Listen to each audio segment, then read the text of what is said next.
doing with retirement? Because I worked in Manhattan for a billion years. My last job, I was at World Trade Center 361st floor, so I was cooked. I was cooking it. I was amazing. And then I retired in the spring, just now. And I love it. It was like a switch went off.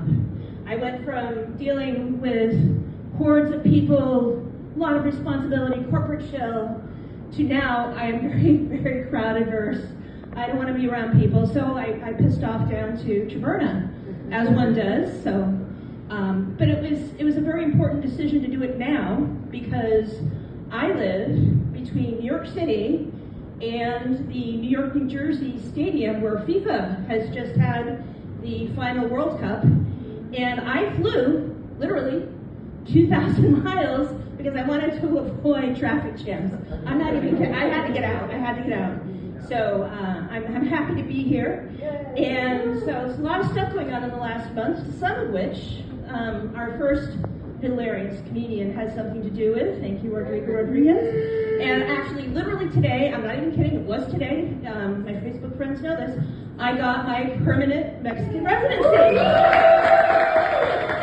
And again, because of Rodrigo and his young, handsome son, that was 40 years. Thank you so much. I don't know if you know anything about the process, but apparently it was 2 trees and a shrubbery worth of paper to finally get that done, which is surprising. So some things are electronic, but most of it isn't.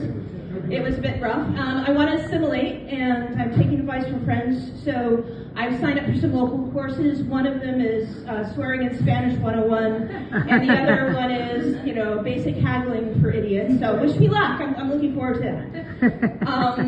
I also was down here. I've been down here for a few weeks now, and I literally was down here July 16th, which was my anniversary of being together with my husband for 39 years.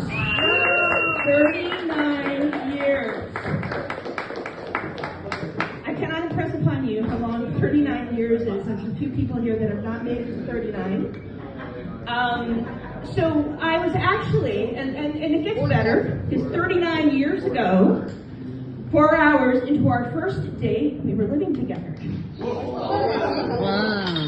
Yeah, that's insane. So I was working in Manhattan, as one does, or at least I always seem to until a few months ago.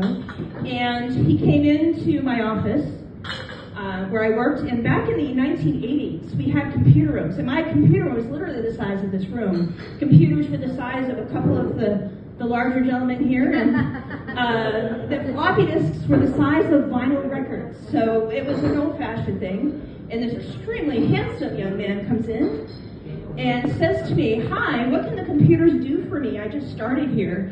And keep in mind, I'm not computer illiterate, I'm computer retarded." Well, and I'm like, "Oh, so clever."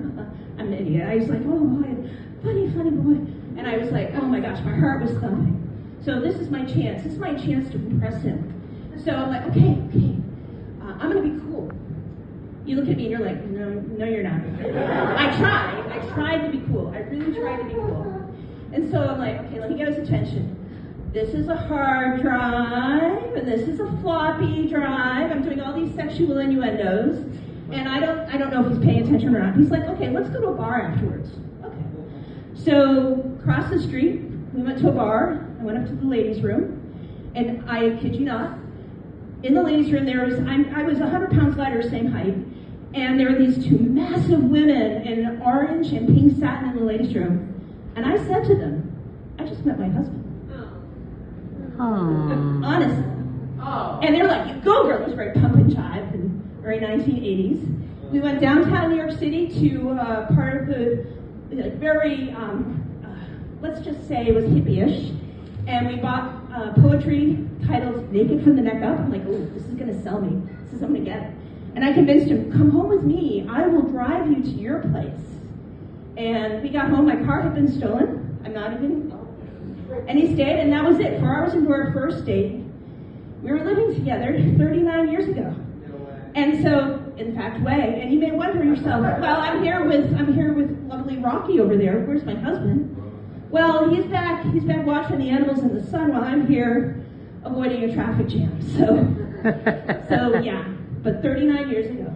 Bravo! Thank you so much. Thank you. And so one other thing I've been doing while I'm here, I've been here for a few weeks, is I've ordered a few things from Amazon, because now, although when we first got our house a dozen years ago, you couldn't get Amazon here, but now you can. I've always had a very strange relationship with Amazon. Amazon, for those of you who are little, has been around since the 1990s, and one time, early days, 1990s, my husband ordered a scarf, some chocolates, and brass knuckles from Amazon, and got them delivered to my office. At the time, I was working for MetLife in Midtown. And so I don't know if you know this, even back in the 1990s, anything coming into a New York City building was x-rayed. I found out when a plainclothes policeman came to my office and said, "Pardon me, ma'am, why are you having weaponry being brought in here to the MetLife building?"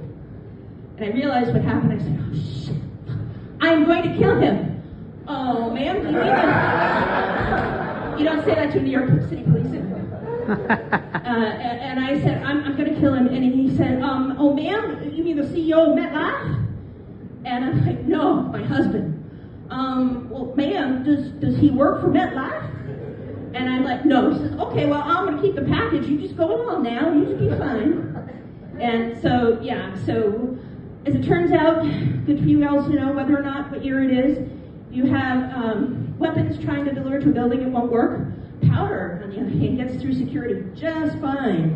And I can tell you that after all those years, I'm addicted to Amazon. Thank you. I'm A-OK. Thanks for